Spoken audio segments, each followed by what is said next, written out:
大師就係話咧，喺手機嘅時代咧，養成咗一個好難以忍受寂寞嘅性格啊！即係你太要每一刻咧都有嘢刺激住你，你先至覺得呢一刻我係用緊嘅。佢就話咧，我哋係已經唔再習慣咧有一個放空嘅悠閒時光。日本人咧喺傳統嚟講咧，獨自生活喺呢個豐饒嘅大自然入邊咧，其實先至係最奢侈嘅享受啊！但係偏偏我哋城市人咧已經慣咗俾個手機啊、科技嘅發達啦，帶嚟太多嘅刺激，令到我哋忘記咗其實我哋同個大自然咧去相處。佢話其實呢個係好可惜嘅事嚟嘅。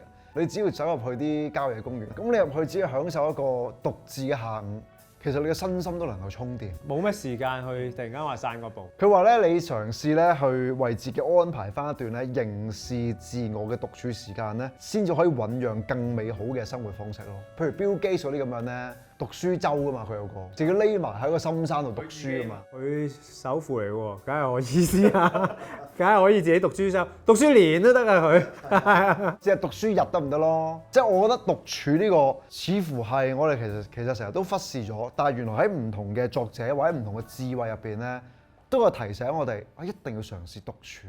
請你 like、subscribe 同埋 share 我哋嘅 channel。